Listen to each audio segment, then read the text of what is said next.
Slam Tex Entertainment. Right, vabereki muchiona ndasvika kudai so takamirira kuti mudzoke kubva kumusha. Sezvandamboreva paya ndikakumbira kuti ndichikumbira kuti zvandikuda kuita izvi ndiise pavidhiyo sekuti ndiri a part of it at the same time ndiri nhume. Vanhu vazhinji vanga vachichema nemi asi vamwe vacho vazhinji vari kunze kwenyika. Saka zvatikaita takaronga nemumwe hanzvadzi yedu ari kuAmerica anonzi Ashi akabva agadzira inonzi GoFundMe yevanhu vazhinji vari kudiaspora vakatadza kuuya asi vairwadziwa. Tofunga munoona kuti nyika yese yakachema nesu yakachema nemi, vanhu vese vakarwadziwa. Nanhasi tichiri kurwadziwa, maronda asati apora.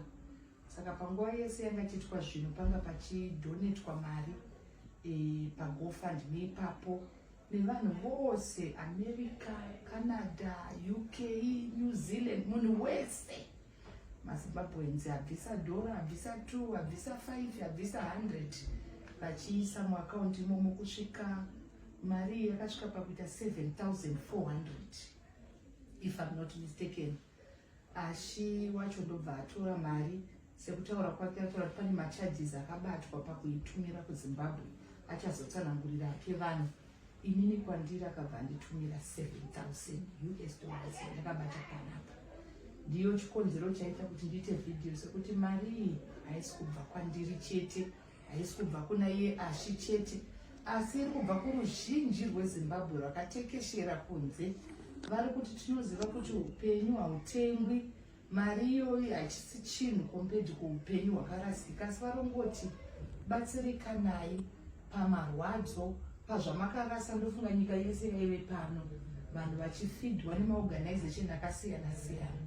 Kana imi makaurwa nerufu manga musina kuzvironga, asi panga pakarema, asi Mwari vakarakidza ukuru hwavo. Saka indauya kuti ndikusiyirei mari muri mhuri mbiri. Ndosaka ndati ndikuda kuti nditaure nemi mese muri pamwe chete kuti muone kuti zvese takangoenzanisa, mese makashayikirwa nevanhu. Saka pa7,000 baba ndati motora 3.5 makamirira mhuri, then baba pamwe chete namai motorawo 3.5 kuti mukwanisawo kubatsirika nezvese zvamakaruza. Chikafu kana chingari chii mungobatsirika namungonyaradzika. Hazvisi nyore, hazvidzimike gogo, hazvimbofe zvakadzimika, mari haitenge upenyu. Asi ndo zvatangokwanisa kuita nemafanzi wanonditeverera vakati maiti titoda kuitawo something. Takauya kurufu kubva musi wakatanga, asi izvi tazviisa pavidhiyo sekutaura kwandiri kuita kuti izvi hazvichisiri zvangu ndega. Saka ndati ndinokumbirawo kuti ndiite vhidhiyo kuti vaonewo kuti ndadini ndasvitsa mari yedu yechema yatakakontributa. Saka iwa ndinotenda.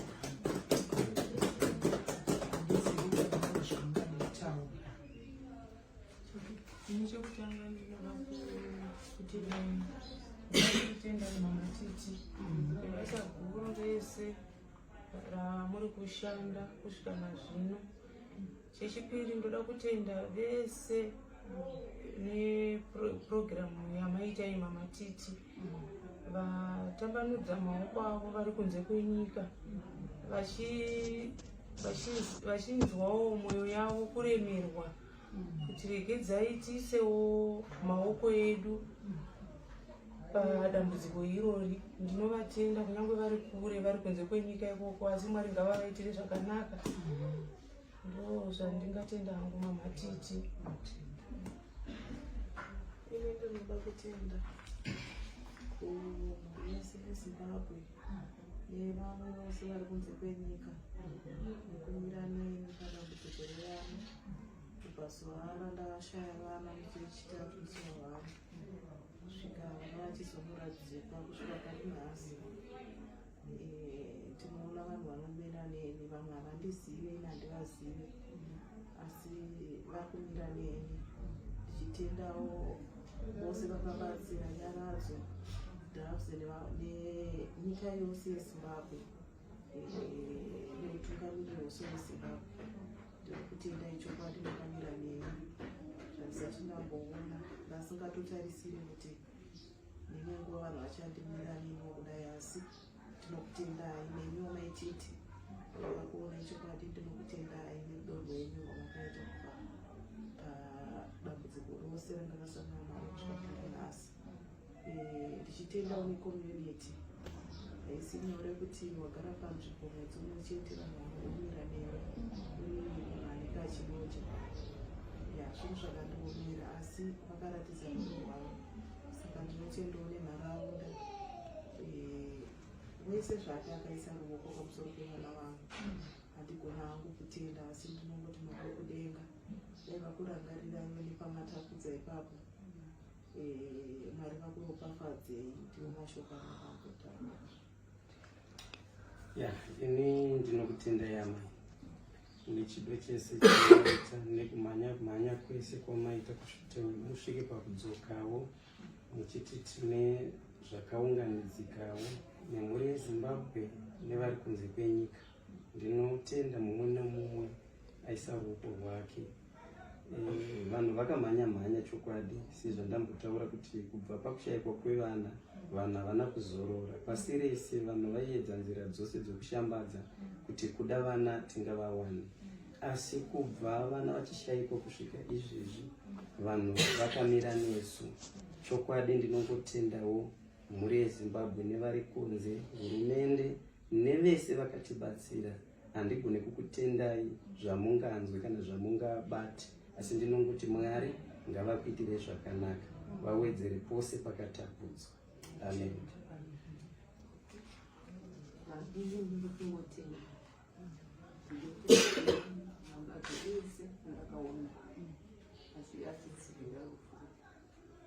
Nerudo rwavo rwakadzikadzika,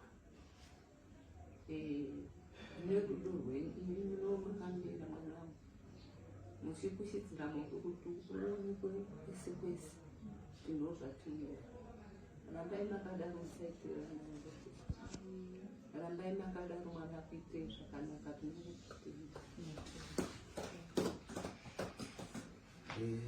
Indotiwo ndoda kutendawo maititi neGoFundMe kumachi vakamirira GoFundMe kuti ribatsiro rinoitika. Ndinokutendai nemhuri dzeZimbabwe, ndinokutendai nemachechi ese akabata nesu, ndinokutendai nharaunda, ndinokutendai nenyaradzo yakabata basa yakatakura vana vedu yaisa kumamisha.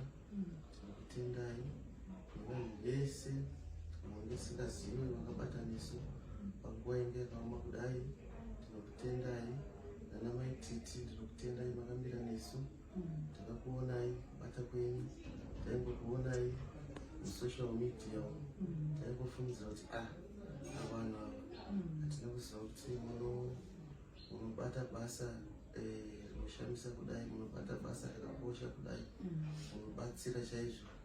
Aiwa, handina hako yakawanda. Ndinotenda zvikuru maititi.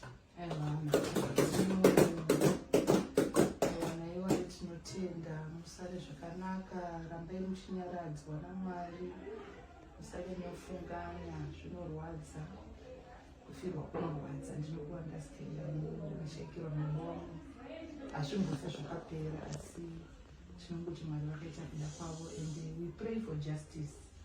Tichangoramba tichipushawo kusvika akazviti abatwa. Hakusi kupera kwenyaya, hatisi kuzombomira. Munhu iyeye akazviti anofanira kubatwa. Saka iwa musare zvakanaka ana baba.